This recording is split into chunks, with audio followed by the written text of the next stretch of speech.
Greetings, Earthlings!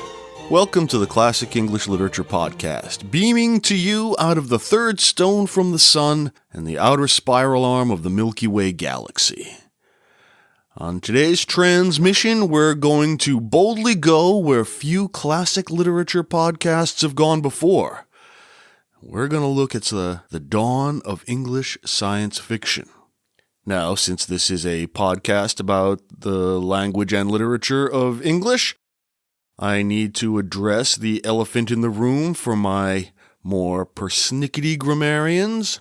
I, of course, understand that Captain Kirk's famous dictum contains a grammatical error, the split infinitive. Lemon-sucking elementary school teachers would have preferred that he said boldly to go, or to go boldly. Now, apart from the split infinitive being an entirely preposterous rule, I don't reckon the phrase would be as universally recognizable as it has become if we kept strictly to Warner's rules. That we're looking at early sci-fi may seem odd to some listeners. Are we not still dawdling about in the 17th century, the age of sailing ships and horse-drawn transportation and leeches, primitive medicine, disputes over the geocentric and heliocentric models of the universe, cavalier poetry, and witch hunts? Well, yes, we are. And the century was all those things, but also many more. Among them, it saw the first flowering of what we now call speculative fiction, more commonly known as science fiction or sci-fi. Nowadays, of course, we think of sci-fi as embracing sophisticated technological advancement, bleeding-edge science, and instantly obsolete special effects.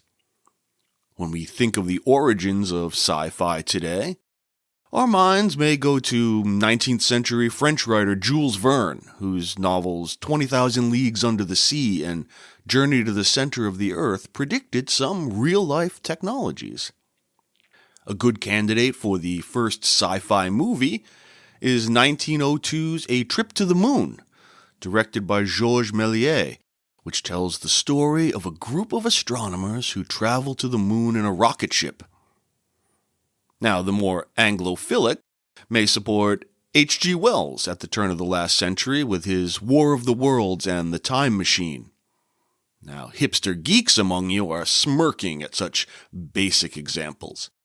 The real start of speculative fiction is surely Mary Shelley, whose Frankenstein is a touchstone of Western literature, and whose The Last Man may be the first apocalyptic sci-fi. We will, in the fullness of time, give a look into Mr. Wells, and we'll certainly study Ms. Shelley's monsterpiece. I'm pretty sure I'm going to give The Last Man a miss, though. I just read it about a month ago, and well, look, if Barney and Grimace had a paintball fight in a Welch's bottling plant during a royal coronation, it'd still be less purple than Shelley's prose in that novel. But even the romantic 19th century is not the very root of science fiction in English. I will posit that the dawn of this genre rose during the Stuart dynasty in the mid-1600s. Now, one doesn't have to jigger our understanding of sci-fi to make the claim.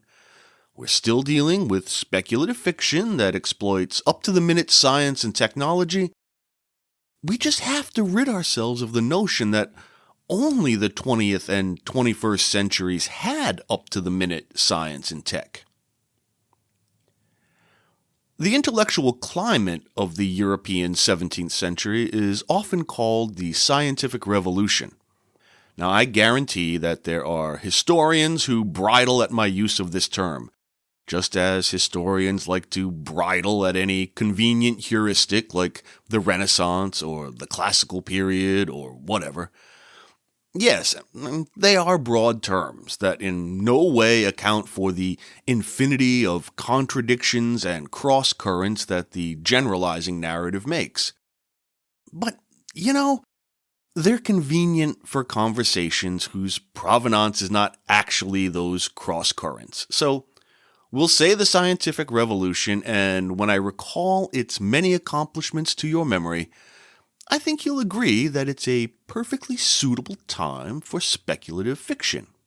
To wit, at the very dawn of the century, William Gilbert discovered the Earth's magnetic field. 1608 sees the first use of an optical telescope, and 2 years later Galileo charts the phases of Venus, indicating that the Earth is not the stationary center of the universe.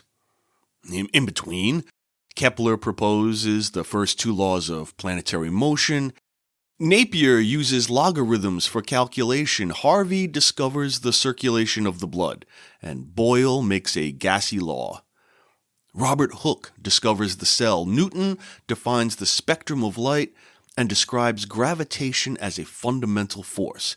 And there's just tons of other things too.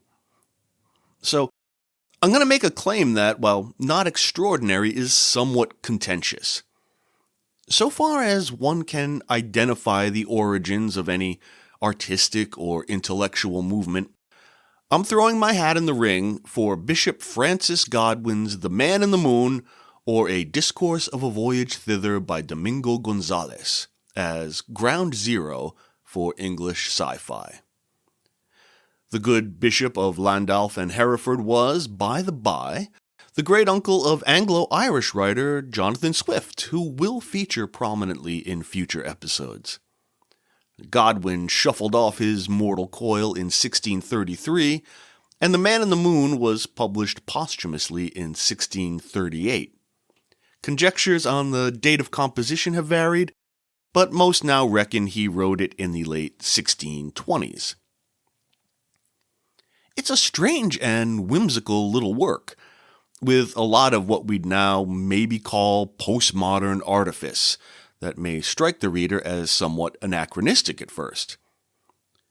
For example, Godwin adopts a persona, that of Spanish adventurer Domingo Gonzalez, and writes as that character, presenting the narrative as the work of Gonzalez. He's the credited author.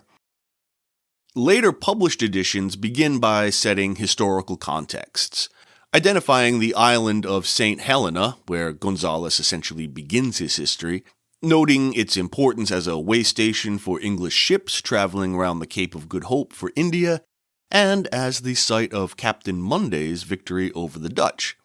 We get the geographical coordinates of the island and a description of its topography, climate, flora, and fauna. All this, I think, is to set the following tale firmly in a real, material, concrete world. And its style apes the travel literature of the time, so reinforcing the authenticity of the wonders to come. Now, those wonders, of which I'll give the quick and dirty momentarily, are interspersed with comments, speculations, and arguments concerning the scientific debates of the day. Primarily, what was called the New Astronomy, that is, the Copernican view of a heliocentric planetary system, as well as some contested ideas about lunar habitation, which had been sparked by recent publications of classical works in that idiom by Plutarch and Lucian. So Godwin takes great pains to set his story in a concrete world with describable facts and vigorous scientific debates. Into that world, he inserts Domingo Gonzalez, who is a bit of a scoundrel, really. Let's do that quick and dirty. Domingo Gonzalez, a Spaniard of noble birth from Seville, recounts his family's history and pedigree, as well as his life as a soldier abroad.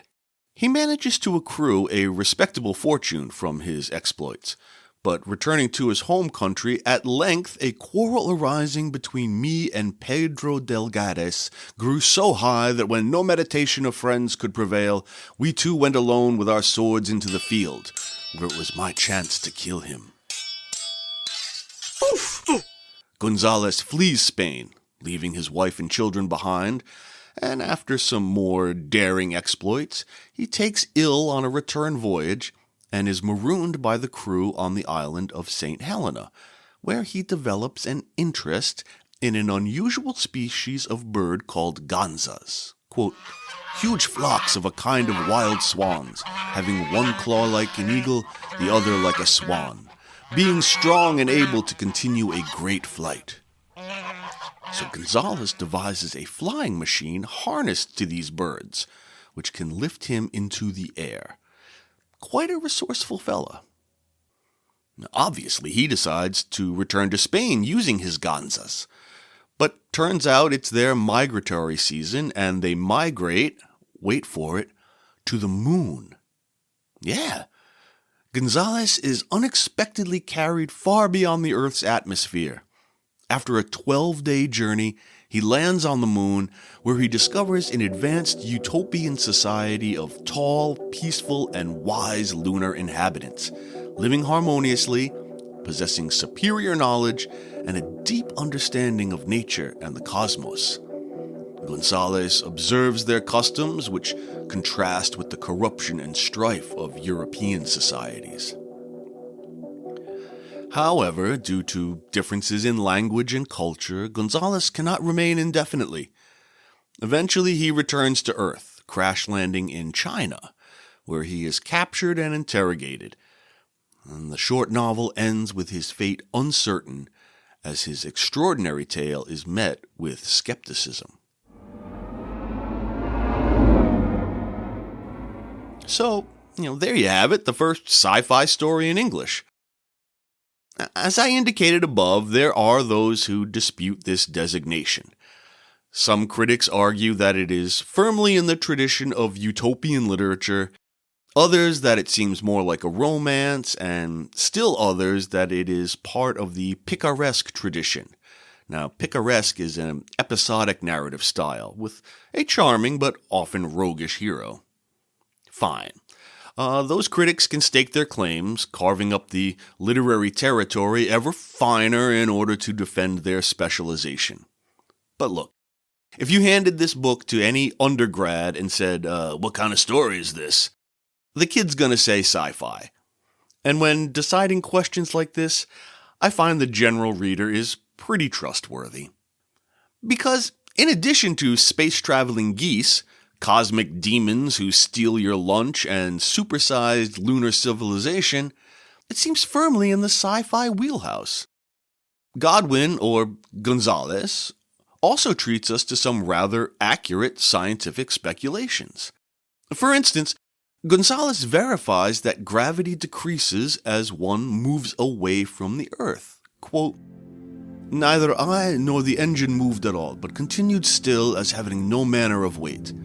I found then by experience what no philosopher ever dreamt of, namely, that those things we call heavy do not fall towards the center of the earth as their natural place, but are drawn by a secret property of the globe of the earth, or rather something within it, as the lodestone draweth iron, which is within the compass of its attractive beams.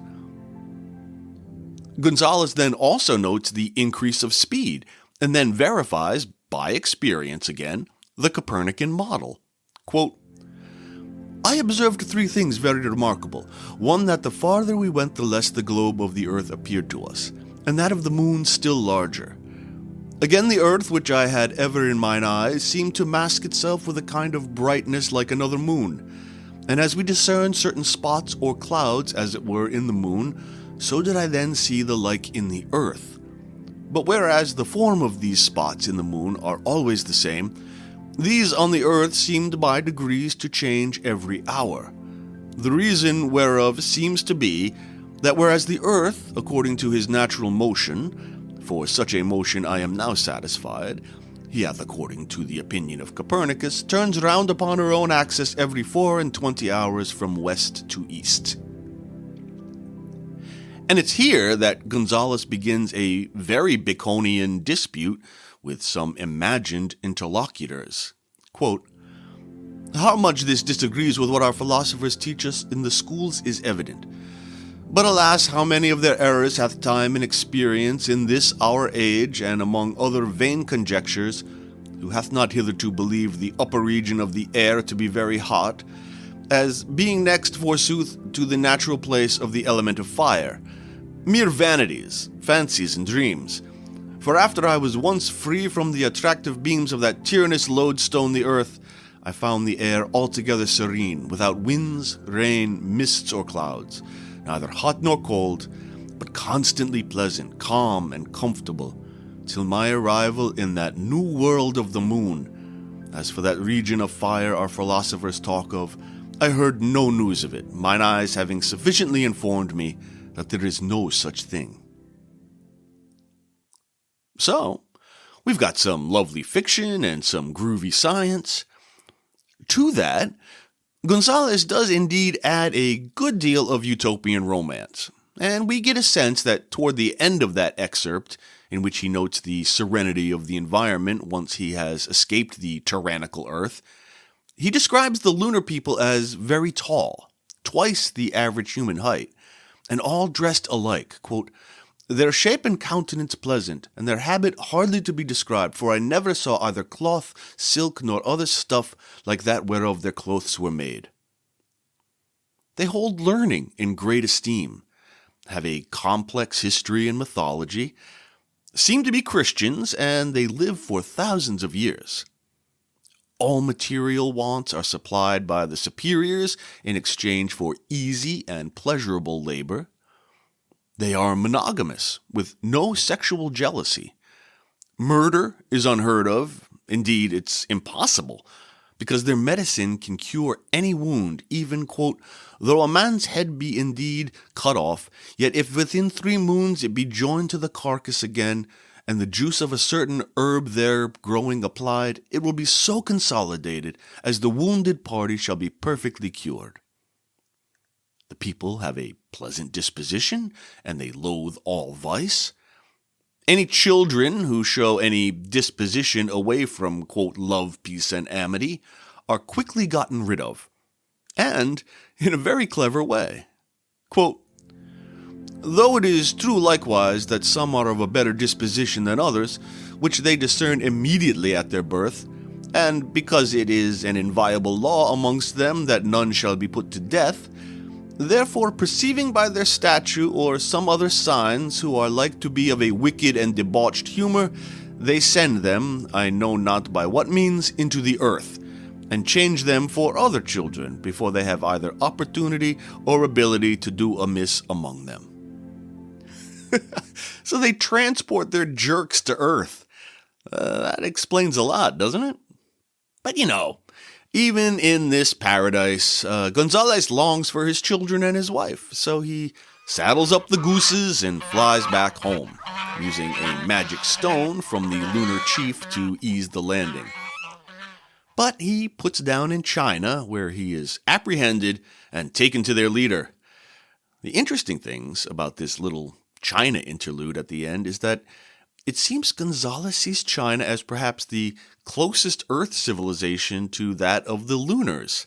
They've got a beautiful musical language, just and benevolent rulers, plenty of pleasure gardens. It somehow feels removed from the noxious influence of the Earth Gonzalez described as he broke free from the atmosphere on his way to the moon. Yeah, maybe a bit of orientalizing here, a European casting the exotic East as an earthly utopia. But, he still wishes to get back to his family. And then the book ends. We never know if he makes it home.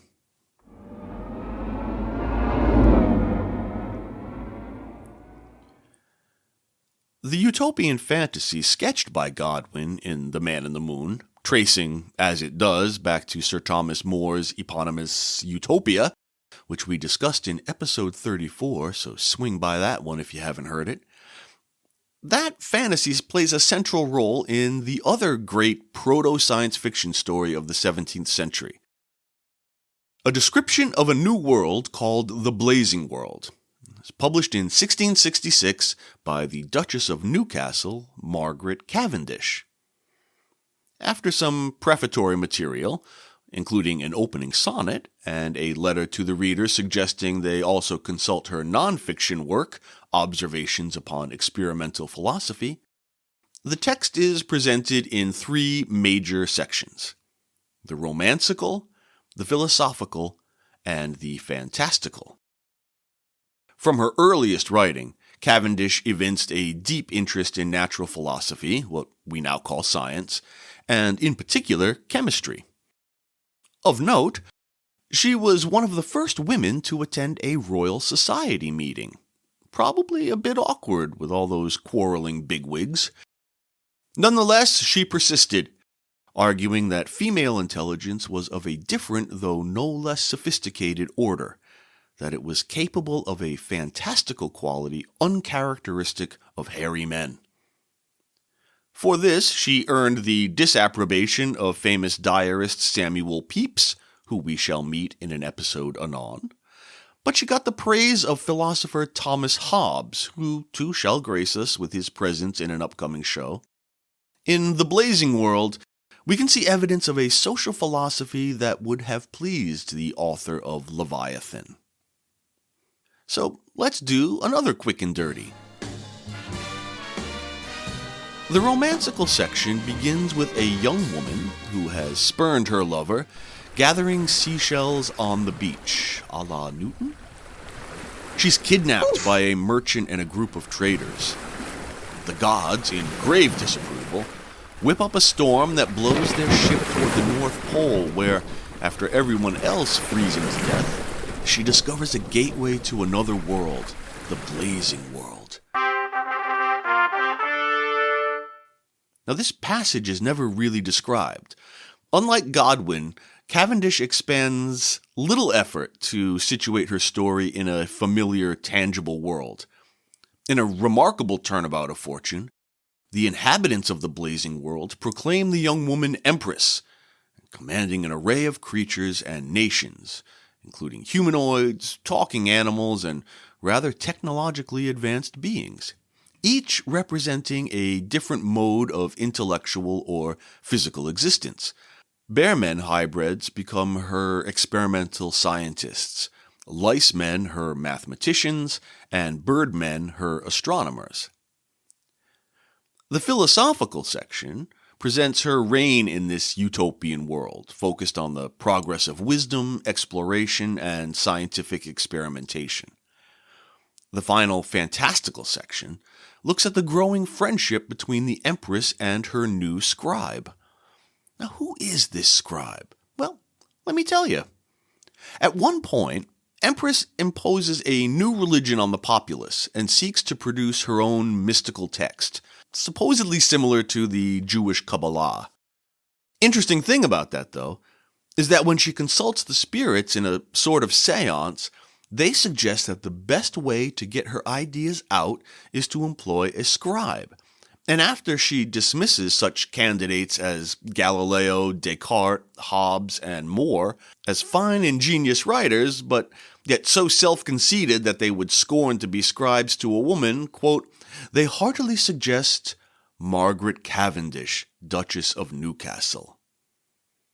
Quote, but, said they, there's a lady, the Duchess of Newcastle, which, although she is not one of the most learned, eloquent, witty, and ingenious, yet she is a plain and rational writer, for the principle of her writings is sense and reason, and she will, without question, be ready to do you all the service she can. Ha ha! So Cavendish throws some shade on the misogyny of the leading lights of her contemporary intelligentsia, while managing a keen bit of self-promotion. Not to mention a, inverted parallel, if that's even a thing, to Godwin's creating a persona as author of The Man in the Moon. Also of note here, despite the spirit's recognition of gender biases among material beings, which must be governed by, quote, sensitive and rational corporeal motions, they themselves are without sex. Quote, the spirits told her that there was no difference of sexes amongst them, but, said they, we choose an honest and ingenious spirit, and such a one as shall so resemble your soul. Despite having dismissed Hobbes, who, as I said earlier, was nonetheless a Cavendish stan, The Empress accedes that a utopian world must be ruled as a monarchy, agreeing, quote, that as it was natural for one body to have but one head, so it was also natural for a politic body to have but one governor, and that a commonwealth which had many governors was like a monster with many heads. Besides, said they, a monarchy is a divine form of government, and agrees most with our religion. For as there is but one God, whom we all unanimously worship and adore with one faith, so we are resolved to have but one emperor, to whom we all submit with one obedience. Very Hobbesian that, as we shall see, who held in Leviathan that only a mighty monarch can spare society from chaotic destruction. Cavendish's Empress has, quote, absolute power to rule and govern that world as she pleased. Which, actually, brings up another notable feature in Cavendish's imagined world: social class and economics. Now, it should surprise none of my listeners that the Duchess was staunchly royalist during the Civil Wars, and that her politics were quite conservative. While she may appear to modern readers as broad-minded and feminist, her class politics were decidedly traditional. The Blazing World's Empress presides over a rather hierarchical society, and social class seems not so much determined by wealth, but by physical appearance, with the rather self-flattering assumption that the upper classes are, by nature, the more beautiful. Indeed, the role of gold in the Blazing World is restricted to decoration. We get profuse references to golden ships, a city built of gold, and even a sumptuary law that prevents the lower and middling sorts from wearing gold. There's an amusing passage in which the Empress asks if alchemists in the Blazing World have been any more successful than those in her own. The worm men say they believe gold can be manufactured, but that metals like tin, iron, and lead could not. The Empress gets rather cross. Quote, then I perceive, replied the Empress, that your judgments are very irregular, since you believe that gold, which is so fixed a metal that nothing has been found as yet which could occasion a dissolution of its interior figure, may be made by art, and not tin, lead, iron, copper, or silver, which yet are so far weaker and meaner metals than gold is. But the worm men excused themselves, that they were ignorant in that art, and that such questions belonged more properly to the ape men, which were her Majesty's chemists. The Empress, in her new world, has the power to actually shape knowledge and apply it to pragmatic social improvement, which contrasts the often rigid and exclusive scientific institutions of the time, which are obviously largely controlled by male intellectual elites, which sidelined women and other unconventional thinkers. Thus, in the Blazing World, science is not only a domain for men, but also a space where women, particularly the Empress, can assert authority and make decisions. Left unexamined, of course, is the problem of class privilege and other cultural boundaries that deny access and authority to non-elites. The book ends with the Empress and the Duchess. The Empress is in a spiritual form inhabiting the Duchess's body. They visit England just in time to defend the Duke in a court case. Of course, the outcome here is inconclusive, as earthly justice always is, alas, and the women part. We then learn that the land from which the Empress was originally taken has been invaded by a devastating army. She comes like an angel, clothed in fiery light from special gemstones to, quote, deliver them out of the hands of their enemies.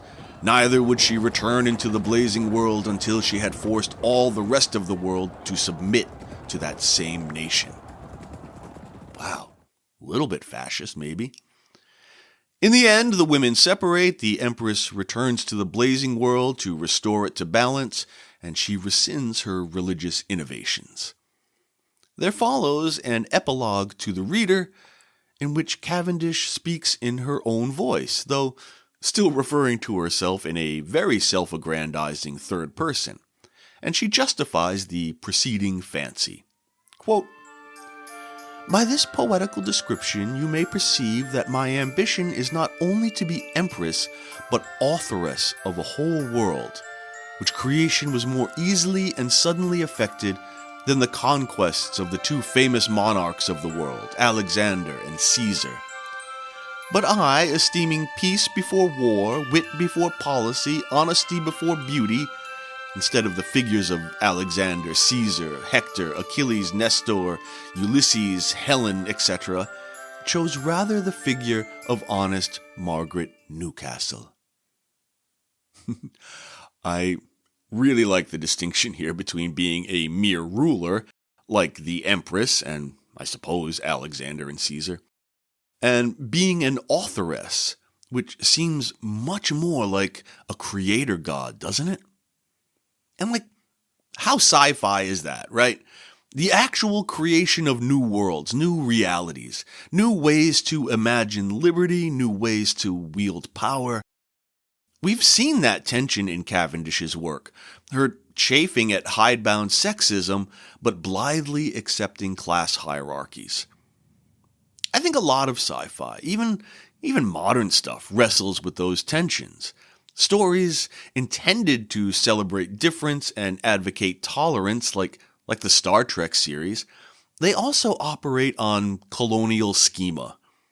Human beings, as the most advanced tool-using animals, are also the most bound up, almost ontologically, with our tools. Our science and technology have always been fundamental to our ways of being human. So each advance in those fields brings with it the anxiety of balancing the pursuit of development with the retention of tradition. Artificial intelligence and social media are the most obvious modern examples of how science has upended notions of what it means to be human. But we shouldn't imagine that we are the first generation to wrestle with this question.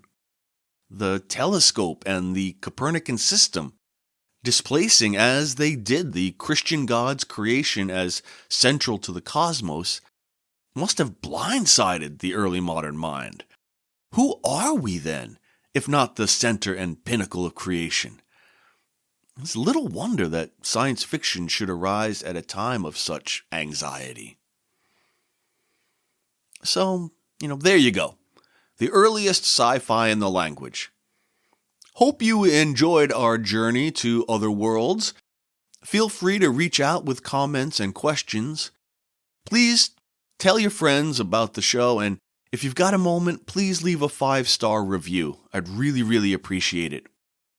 Also, please remember that this is a listener-funded podcast. I make maybe $1 and change, literally, a month from advertising. So, if you're having a good time, please consider supporting the show with a financial gift. Thank you very much for all your support. I'll be back in a couple of weeks. Till then, live long and prosper.